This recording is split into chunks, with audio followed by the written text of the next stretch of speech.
এবং মাটির তৈরি ছিলেন বলেই আদম আলাইহিস সালামকে শয়তান সিজদা করেনি। বলছে তুমি কেন সিজদা করলা না? বলছে খালাকতাহু মিন নার ওয়া খালাকতাহু মিন তিন, আমাকে বানিয়েছেন আগুন দিয়ে আর ওনাকে বানিয়েছেন মাটি দিয়ে। এবং সকল নবী আলাইহিস সালাম ছিলেন মাটির, আমরা সবাই বনি আদম।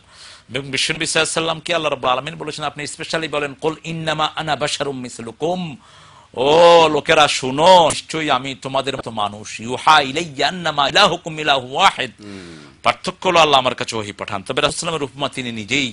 এবং আল্লাহ বলেছেন ইন্নী খালিকুম বাশারাম মিন তিন, আমি বাশার বানিয়েছি মাটি থেকে। এখন মাটির উপাদান আজকের বিজ্ঞান বলেছে মাটিতে 8টা উপাদান থাকে, একটা হলো লাইট, আর বাকিগুলো থেকে মাটি সুপিরিয়র। এই জন্য মাটির আদম যেখানে গিয়েছে নূরের ফেরেশতা সেখানে যেতে পারেনি। সেজন্য আপনারা যারা মূর্খতার সমাজে বাস করেন, যেগুলো এই সমস্ত এই জাতীয় কথা বলবে, এদেরকে মসজিদ থেকে বের করে দেওয়ার ব্যবস্থা করেন।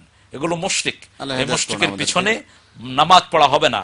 যারা বলবে যে রাসূল সাল্লাল্লাহু আলাইহি ওয়াসাল্লাম নূরের তৈরি, এটা না বললে কাফের হবে, তো তুমি কাকে কাফের বলছো? আল্লাহ বলছে ইন্নী খালিকুম বাশারাম মিন তিন, আমি সব মানুষ বানিয়েছি মাটি থেকে। আর রাসূলকে বলছেন আপনি বলে দেন আনা বাশারুন মিসলুকুম। আল্লাহ আমাদেরকে বুঝার তৌফিক দান করুন। শেষ প্রশ্নটা ওস্তাদ, মাজারে যাওয়া লা তাশুদ্দুর রিহালাতা ইল্লা সালাসা, বুখারী আলাইহি রাহমা বর্ণনা করেছেন, শুধু 3 জায়গা ছাড়া কোন জায়গার উদ্দেশ্যে মানত করে যাওয়া হারাম, কোন জায়গার উদ্দেশ্যে বাহন নিয়ে যাওয়া হারাম। একটা হলো বাইতুল্লাহ, আরেকটা হলো বাইতুল মুকাদ্দাস, আরেকটা হলো মসজিদে নববী আশ শরীফ, মুহাম্মদ রাসূলুল্লাহ সাল্লাল্লাহু আলাইহি ওয়াসাল্লাম যেখানে শুয়ে আছেন। আমরা যেন হাদিসের বাহিরে না